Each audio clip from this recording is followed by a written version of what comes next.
Hey guys what's up I welcome you all to inside SSB YouTube channel. और आज के इस session में हम एक बहुत इंपॉर्टेंट एस्पेक्ट को कवर करने वाले हैं जिसका नाम है the art of essay writing. अगर आप यूपीएससी सीएपीएफ एग्जामिनेशन देने वाले हैं और आपके मन में ये इच्छा है कि आप इसको बहुत अच्छे मार्क्स से क्लियर करें, तो ये पर्टिकुलर एस्पेक्ट के बारे में नॉलेज होना बहुत इंपॉर्टेंट हो जाता है।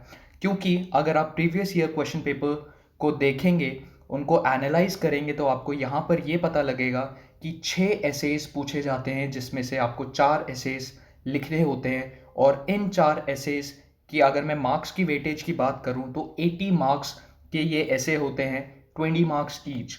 तो ये बहुत इंपॉर्टेंट चंक बन जाता है। अगर आपने यहाँ पर अच्छे से परफॉर्म नहीं किया तो पेपर 2 में आप अच्छा स्कोर नहीं करेंगे, आपकी सारी मेहनत बेकार हो जाएगी। अगर आप पेपर 1 अच्छे मार्क्स से क्लियर भी कर रहे होंगे, इस पर्टिकुलर एस्पेक्ट की वजह से आपका पेपर 2 क्लियर नहीं होगा। ठीक है, अब ऐसे राइटिंग को अप्रोच कैसे करना है, इस वीडियो में हम उसी चीज़ को डिस्कस करेंगे। फॉर एग्जाम्पल, आपके पास 6 एसेज आ गए, तो फर्स्ट काम जो आपका 2 या 3 मिनट आप आराम से बैठ के करेंगे वो ये होगा कि आप हर एक टॉपिक को एनालाइज करेंगे। आपको ये पता होना चाहिए, आप इस चीज़ में सक्षम होने चाहिए कि आप ये एनालाइज कर पाएँ कि किस टॉपिक के ऊपर मेरे पास अच्छे से नॉलेज है या किस टॉपिक के ऊपर मेरे पास नॉलेज नहीं है। क्या मैं वो जो टॉपिक वहाँ पर दिया गया है उस चीज़ को मैं समझ पा रहा हूँ, अच्छे से ग्रास्प कर पा रहा हूँ या नहीं। तो 1 या 2 मिनट इस चीज़ पे हमेशा दीजिए, रादर देन आप बहुत ज़्यादा जल्दबाजी करके आप वो टॉपिक पकड़ ले जिसके ऊपर आपके पास नॉलेज ही नहीं है। So the first important aspect is that you have to analyze the topic in a very holistic manner. Second, अब आपका टॉपिक डिसाइड हो गया। अब 6 में से आपने सोच लिया कि मेरे को ये 4 एसेज हैं जिस पे मुझे लिखना है।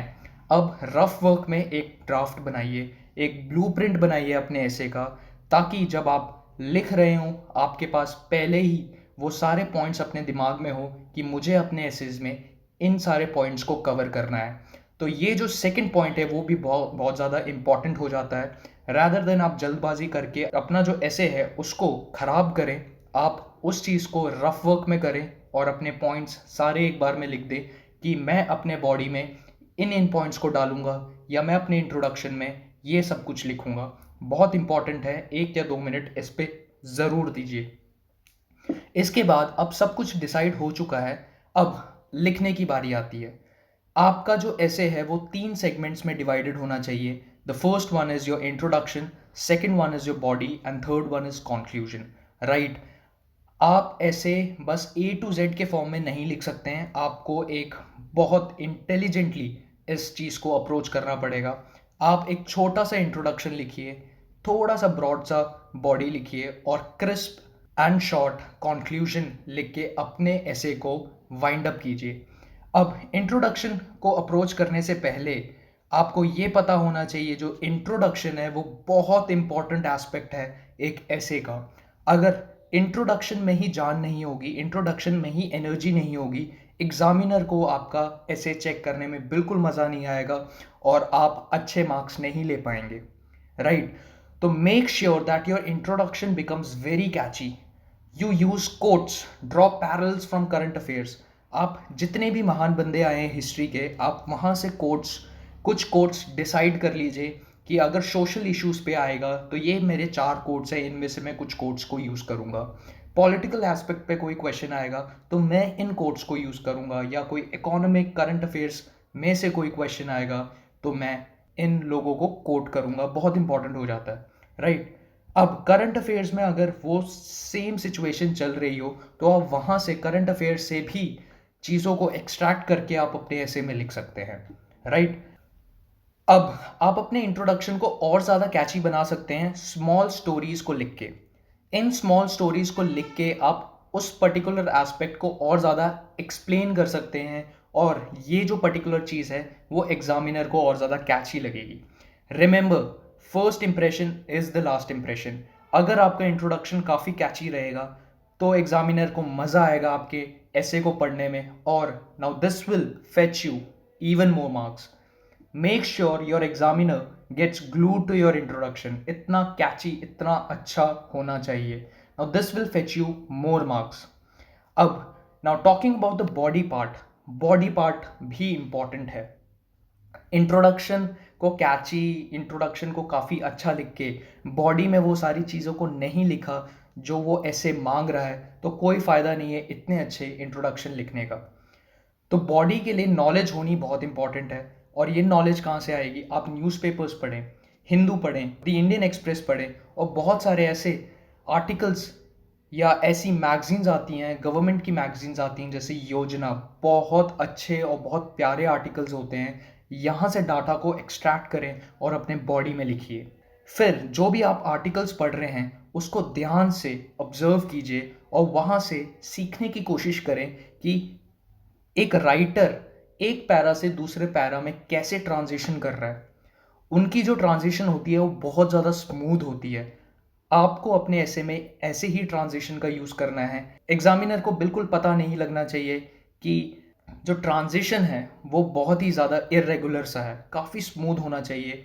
ठीक है, दिस विल मेक योर ऐसे even more interesting. Now use facts and figures, right.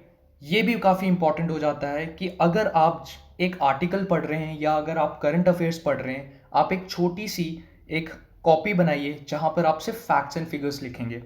ठीक है, किसी रिपोर्ट की जो फाइंडिंग्स हैं वो उसको मेंशन करें, कोई गवर्नमेंट का जो डाटा है उसको साइट करें, गवर्नमेंट की रिपोर्ट्स आती हैं उसको साइट करें, नीति आयोग की रिपोर्ट आती है या बहुत सारे ऐसे इंस्टीट्यूशंस की रिपोर्ट आती है, आप उसको लिखें।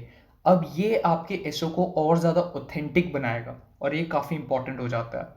और अगर उसी चीज़ में कोई करंट सिचुएशन में डेवलपमेंट हुई है उसको ज़रूर मेंशन करें। इसके बाद आप अपने ऐसे को और ज़्यादा अच्छा बना सकते हैं। आप छोटे से फ्लो चार्ट्स यूज़ कर सकते हैं, छोटे छोटे डायग्राम्स यूज़ कर सकते हैं। Now this will make your ऐसे लुक इवन मोर अट्रैक्टिव।